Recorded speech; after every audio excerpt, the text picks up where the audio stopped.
You don't have that hustle mentality. You don't have like calling Amex asking for credit every day so that you don't have to raise money from venture capitalists, or scouring forums to find people who will lend you their credit card so you can buy more inventory.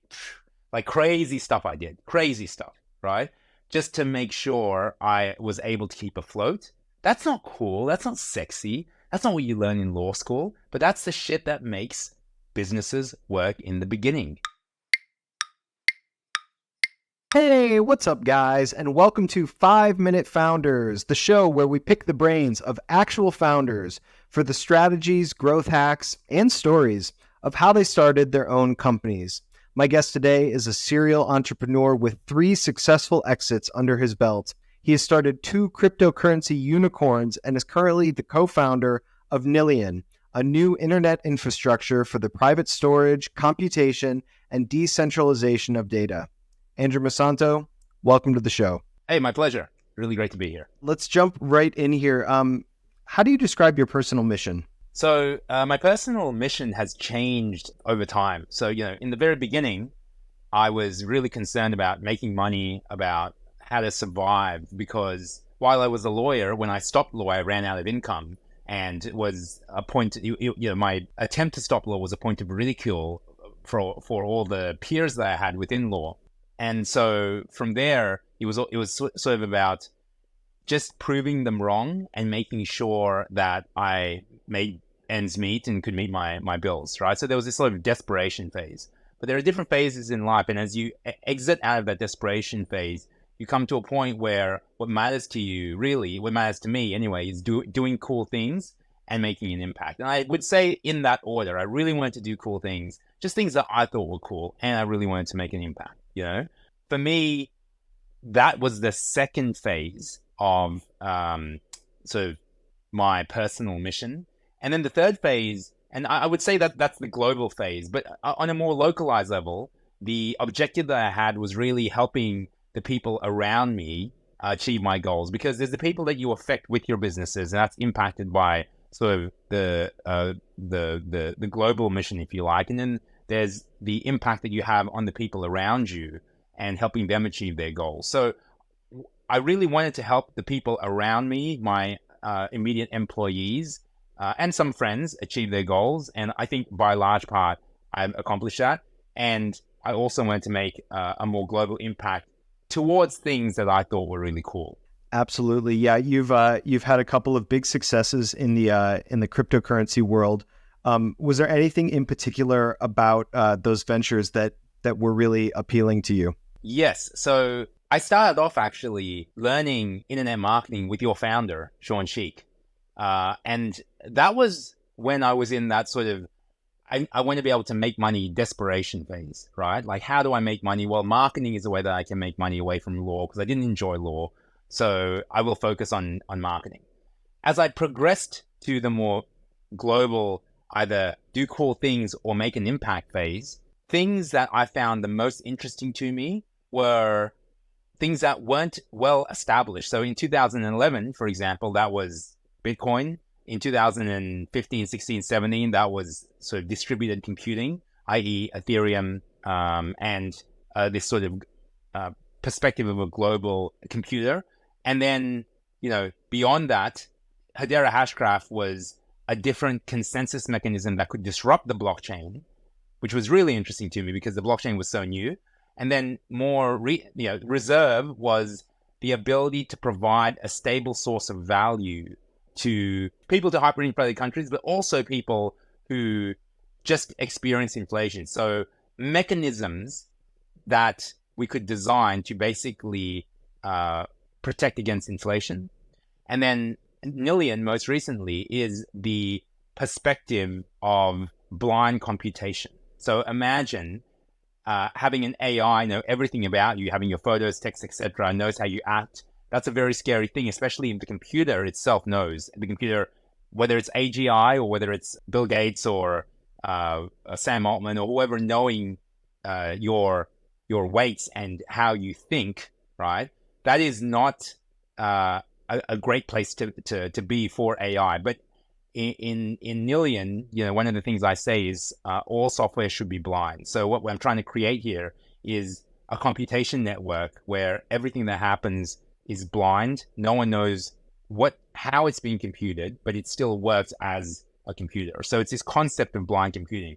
But in all of these phases, the concepts were very unique and weird. Even when we started off with internet marketing, selling ads on Facebook, that was really weird in 2007 and 8, right? That was kind of, companies do not see that happening. 2011 Bitcoin, that was really weird in 2011 as well. Now Bitcoin's like as well known as Kellogg's cereal. And then in 2017, a disruption to the blockchain, i.e. being able to achieve a decentralized or distributed network without blockchain, was really disruptive. In 2019, the ability to tackle inflation as a core problem, that's a weird thing. And then 2021 to 23, being able to think about blind computing, that is also a weird thing. So I like finding things which are weird and cool to me, and then seeing how they can make an impact.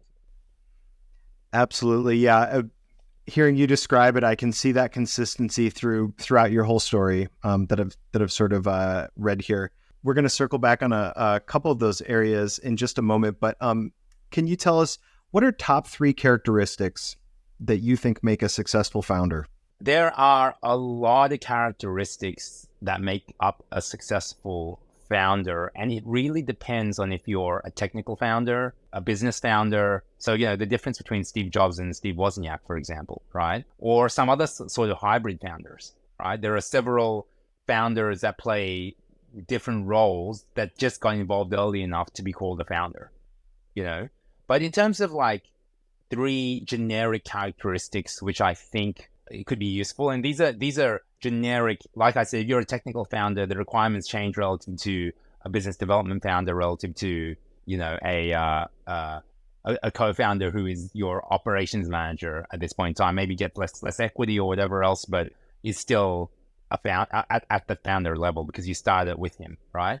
So I would say that problem solving, where you have a lot of attention to detail, is very important, because you can't just deal with vision at the beginning. You can't just deal with strategy. You have to go into the details, and you have to have a liking, and you have to have your fingers on the pulse of those details, right?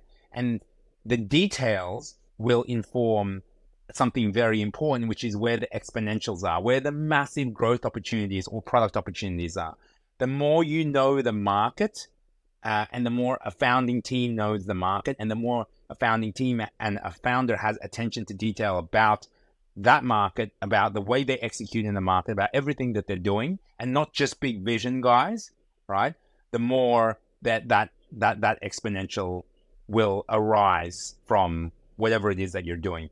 If you listen to interviews with Brian Chesky, he actually mentions how, they didn't know the TAM in the beginning. It wasn't this whole big vision thing, right? It became that at some point, but they were just solving basic problems, and they got to understand their customer base from the very beginning. They were in those chats, doing those things. That's infinitely important if you're a founder. You have to be on that ground level with the customer, with your ops teams, with the teams, so that you know what's going on at a ground level. This is, of course, unless you have been a founder within that industry before, in which case, and you know what those problems are, right? The second is, I would say, the ability to motivate and attract great people around you. I've seen many a team that just do not execute well. And what happens to these people is that they always achieve intermediate outcomes. But when you get teams together that operate like an elite Navy SEAL unit, the sky's the limit of what you can actually achieve, right? So as a founder, you want to attract people that can solve problems for you and can develop the exponentials for you. Does that make sense? Yeah. So absolutely. So I would say finding, I think it was, who was the CEO of Google? Eric Schmidt. He said, divas. Having divas who, people say divas are bad, but if the divas are extremely good at what they do, then having them on the team allows you to solve problems in a very high capacity sort of way. Would you describe yourself as a diva? I would say that there are diva-ish elements of me, and I'm very, very good at certain things, and I'm absolutely terrible at others. So an example is, I'm very, very good with attracting talent. And because people know they win when they work with me, I'm very good at at problem solving ground level things, the two things that I just mentioned. But I am absolutely terrible at politics, like playing nice to people. I'm very, very bad at that. So as teams scale, I'm not very, I try to stay protected away from that, right? But that thing that I'm good at is very useful for the beginning of a company. And I know where I'm good, and that's what I focus on, right? And I'd say the third thing that you said, ask for three, is tenacity. Basically, not giving up when the going gets tough, because the going is going to get tough, but also knowing how to change it, or when the right time is to change it when it does get tough. Absolutely. I really appreciate that answer. And I am a little surprised to hear Diva, I suppose, but it makes total sense when you say it. What constitutes a great marketer? Let's change that question to a world-class marketer. Right? I'll tell you why. Because a great marketer will know how to use Facebook well, or will know how to use TikTok well, or know how to do creatives. A world-class marketer will continue to find exponentials and exponential growth opportunities, no matter which platform you give them, right? There are guys who have had real experience within a specific platform, and they're just killers at it. You can hire them, but someone world-class, and I've seen very, very few of them, can do it time and time again across different platforms. So, and across different strategies as well. So I would say it's the ability to continue finding exponentials. The other thing is the understanding that marketing can't hide a bad product. So strangely, a world-class marketer looks for only one thing, which is a really worthy product, right? That's why I consider myself a world-class marketer, but I won't market anything. I have to be convinced that that thing and those people and whatever it is could really change the world, or is something very, very cool. I search for a good product, something that I am really excited about. And the last thing is to be in the weeds with the customer and to even define well what the customer is. So take, for example, a cryptocurrency, right? You have customers who use your product, but you also have a second type of, in inverted commas, it's not really a customer, but customer who are the crypto audience, right? Like the crypto sphere, if you like. And they have their own vernacular. They have their own thoughts. They have their own KOLs, key opinion leaders. They have their own memes. They have their things where a marketer, the best marketer from Amazon, couldn't come in because you don't know the subculture. A great marketer also understands the subculture of the thing that he or she is marketing. Does that make sense? Yes. So I would say those three things constitute a great marketer, amongst other things, but they are the ones that come to mind immediately. That's great. Well, let's just jump to a subculture that you are a part of, and maybe touch on a couple of products that I would think you really believe in. Can you talk about a couple of, you're very interested in biohacking, really well-versed in different types of biohacking, human optimizations. I wondered if you could talk about a couple of different biohacks that you use to make yourself the most effective version of yourself. Two of, I guess, my most important biohacks relate to sleep. All right. Because as someone who thinks a lot and has a very active brain, it's very important for me to get a lot of sleep. When I sleep well, I'm optimized for the next day. So the top biohacks for me are this device called the Nucalm device, Nucalm. I'm not a shareholder. I even hate the fact that I'm talking about them because they're going to make revenue on this, but they changed my life with their product, right? I should have found a way to invest at an early stage. I didn't. I invested in the Oura Ring, and that was pretty cool. But you know, the Nucalm device, you stick a sticker on, you put headphones on, you put an eye mask on, you lie down for 15 to 20 minutes, and it feels like you've been to deep sleep for about an hour, 2 hours. And that's, wow. Yeah, it's a completely crazy hack. So I really like that one. I wrote an article which you can send to your listeners called Sleep Stacks. And basically what the sleep stacks are different things that help you get to sleep when you've woken up, right? Or when you're awake, you can't get to sleep. And using those things in cycles, so you don't get addicted to them or you don't develop resistance that quickly, right? So the things are magnesium, a specific type of magnesium. I use a product called Magna 5. So there's magnesium, there's phenibut, there's valerian, and there's several others. Like I said, I'm happy to share the exact products that I use. I would love that. Via an article. And the third thing, again, I hate the fact that I don't have ownership at all in this company, but it's a workout methodology called functional patterns.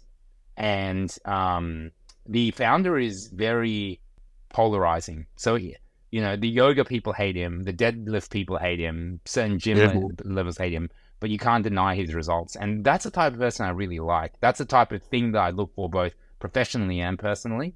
Basically, it's a methodology of fitness that focuses completely on function in a very, very specific way.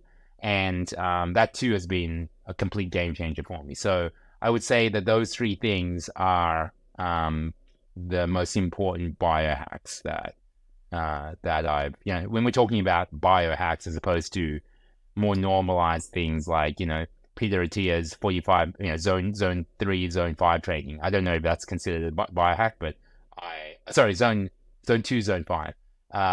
But yeah, I subscribe to that methodology as well. So there are plenty of others, but those are some of the things that have worked for me the most.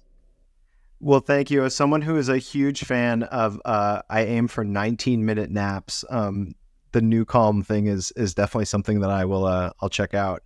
Cool. I'm curious, would you describe yourself as a polarizing figure? You threw the term out there and I don't know, it struck me. So I think to be polarizing, I'd have to have opinions which were polarizing, and maybe I do have some, but I tend to keep them to myself, because why attract the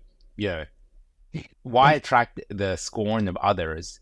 If they disagree with your opinion, they can. But if whomsoever's opinion reflects reality the closest, is he or she that will win, right? And so I just let my results do the talking most of the time. Would you say that you have a chip on your shoulder? I used to have a chip on my shoulder. Now it's sort of rounded out.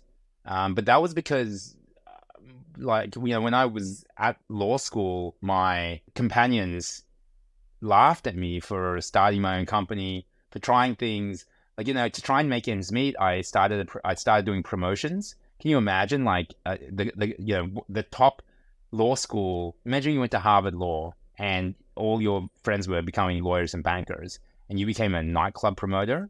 That was just to make ends meet, because I was trying to figure out ways that I could build companies, without working a 9 to 5 and doing stuff outside of the regular working hours. Right, so I had to do some weird stuff, and so that's an example of something that will give you a chip on your shoulder to prove some other people wrong, right and wrong. But more or less, it's been I didn't do, for example, I didn't start a blind computing company or a distributed consensus mechanism to prove someone else wrong. I was just like, this is super cool. So as time has gone on. In the beginning, yes, I wanted to make a lot of money to prove people wrong. But as time has gone on, it's been more about what's to do that's cool, right? What do I find interesting and cool? And the truth is, I don't relate anymore to those people who doubted me. I don't. I don't even put the middle finger up to them anymore. I don't even want to, because my life is so good right now and we live such different lives. I just genuinely kind of wish them the best, because I'm really enjoying my life, and I hope they are too. If they are the ones who gave me the motivation to get here, then if I'm going to blame them for the good things, the bad things that happened to me, then I got to give them some credit for the good things as well. Absolutely. So, I wanted to talk about your time that you spent as a lawyer. You were sort of in the legal world in the UK, and I read that when you transitioned away from that, you left law. It started sort of a decade of vocational exploration, somebody described it as, right? So that was during the time, I believe, that you became the world-class marketer that you are today. You started a company or two, and so you did a lot of different things. But I wondered, what did you learn about yourself when you were working as a lawyer? When I was a lawyer, I learned how to be professional, how to send emails and structure thinking in a way that a professional would do it, or in a way that, corporate problem solving, which is actually very different to regular problem solving, because you got to think your way around political situations, around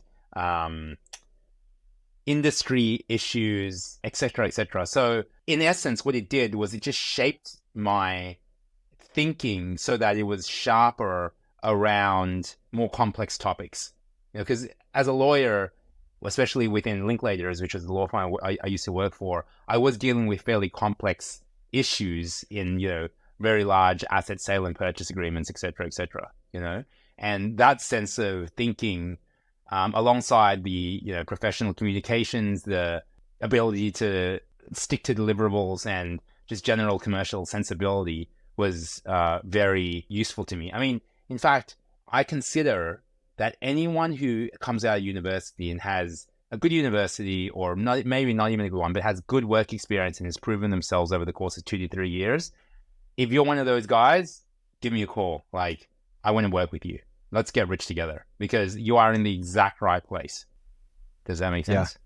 That's Absolutely. Yeah, because you've learned these things, this professional comms, general commercial sensitivity, deliverables. You haven't been jaded yet by like corporate culture or politics, etc. So you still think that things can be very, very big and special, and that's the type of person I want to work with. So and yeah, that's what I was back when I started my companies. And do you think that it was any part of that mentality or that hustle that you had that sort of kept you as an outsider, or feeling as an outsider in the law community? Yeah, 100%. People don't have that hustle. Forget in law in general, like conservative industries or conservative cultures, you don't have that hustle mentality. You don't have like calling Amex asking for credit every day so that you don't have to raise money from venture capitalists, or scouring forums to find people who will lend you their credit card so you can buy more inventory. Like crazy stuff I did. Crazy stuff, right? Just to make sure I was able to keep afloat. That's not cool. That's not sexy. That's not what you learn in law school. But that's the shit that makes businesses work in the beginning, And so I had to do them. And yes, definitely the unsexy, but when I look back on it, the very impactful stuff. And that's why I keep saying that you have to go towards the details. You have to understand the ground game. Andrew, I read a story that you had this sort of adverse situation in middle school with a teacher. It actually caused you to change schools. I thought what was so interesting about the story was that basically I think that a lot of people, had they been treated the way that you were by a teacher, it may have sent them down a sort of negative path. And I read that instead, after that, you became a student leader. I believe you also won a communications competition. I wondered if there were any sort of leadership skills or lessons that came out of that middle school experience for you. When you are physically abused by your teachers within an environment, the school was called Christian Brothers, physically and emotionally and mentally abused by your teachers, you begin to doubt the rationality of common society. And that doubt has made me question the way that people live, the things that people consider to be normal and perfunctory, right? And has given me the ability to see things like alternative distributed consensuses, or Bitcoin, or blockchain. It's given me the habit to question not authority really, but to question what is commonplace and what people assume to be normal behavior. Does that make sense? Status quo. The status quo. And that's something that has really been a big factor for me.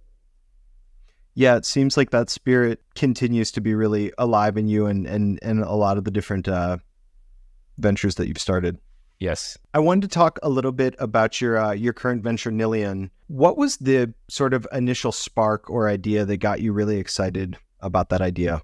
I met a guy by the name of Miguel de Vega, and he had the inventor gene, I call it. It's that specialness that someone has when they're a consummate inventor. So he has 20-something patents to his name, invented the algorithm by which internet flows through fiber optic cables, and he's just someone who has a level of intelligence which is very uncommon. I met him several years before we started Nillion together, but I kept in touch with him because he was going to do something remarkable in the world, right? But it took a while for him to come up with something that was interesting. That thing ended up being a variation of multi-party computation, and the truth is that we don't even use his initial innovation that much anymore within Nillion because we've evolved it so much that it's become this whole greater beast now that doesn't even include, that maybe includes, but not even in its original form, the thing that we were inventing, which we called NMC previously. So but what that is a demonstration of how you can build a company around a person like that, someone who can invent, someone who understands technology and math to such a degree that they can really change the world with it. And that was what inspired me in the beginning to start Nillion. But honestly, now, like, it would take so much. I don't think it's possible for me to want to start another company. I've done too many now, so I'm tired and I need a break. Andrew, I hardly believe you, because my next question is really focused around another venture that you've started, I believe, in the last couple of years here, called Anona. I think it's for art non-artists. Yep. Correct. Yeah. Yep. So this is a from what I understand, this is an artistic collaboration, sometimes musical. It seems like you're sort of taking on artistic projects with artists, but also including marketers, business people, whoever the other collaborators might be, to sort of collaborate on these same projects. Correct? Yes. So Anona is, as you said, artists and non-artists, and it's a collaborative entity, let's say. So it's the purpose of that entity currently isn't profit. It's just to create cool art. And that stems from a desire from me to stop doing things that were motivated by money. In the end, there's a certain level of money that can make you happy. And then beyond that, yes, there is more happiness, especially if you have an ego that needs to be fulfilled by, recognition or fast cars or flashy items, etc. Right? There's nothing wrong with that. It's just different for different people. And for me, it's about creating things which are really cool to me, and the creation of art via collaboration and the cool things that come out of it. An example of that is the art in Burning Man. But if you really think about it, almost all art is a collaboration. Some pieces of art are focused on one artist, but that artist also draws upon various influences. So the thesis is that if you just provide the container for artists to be able to egolessly contribute and add value and create together, you will create some amazing art pieces. So that's been a long-term project that it takes a back seat when I'm doing stuff like Nillion, but it's something that I intend to focus on more over time. So you took your company, Hedera, to a $6 billion valuation, I believe, in about 6 months. Is that correct? It was somewhere between 6 to 12 months, yeah. Yeah, I was, how do you do that? What role did positioning or community base play in that? I think this was end of 2016, early 2017. I knew at that point there was enough of this undercurrent of excitement happening within smart people about distributed consensus computing, right? About this world computer, about Ethereum. But I also knew the problems of it because I was in the communities, I was executing, I was on the ground level, I was a user, and I knew the audience, right? That understanding, that me being in the pulse, me talking to what would essentially be my future customers, right? That creates an effect whereby when you find something, so then I was literally surfing AngelList one day and I saw someone trying to raise money for an alternative distributed consensus mechanism for credit unions. And I was like, why would you use it for credit unions? It's so dumb. So I gave him a call And I said, hey, explain to me what you've got. And he said, this is how it works. This is what it is. I was like, is blockchain like this? He's like, kind of. This is how it is. And I said, look, let's start a decentralized platform based on this thing called the Hashgraph, which you are trying to implement for credit unions, which is ridiculous because there's this whole new market over here. And I think this market will become really excited about this.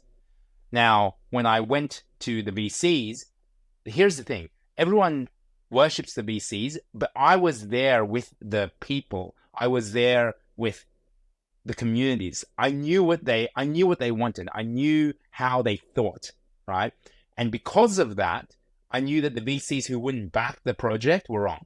And we're talking like Founders Fund, Ribbit Capital, Andreessen, several New York VCs who literally as close to spat in my face as possible. And at the end, I was like, look, I'll just do it myself. And within that 6 months, as I started to get more and more momentum behind, I held dinners, talks, etc.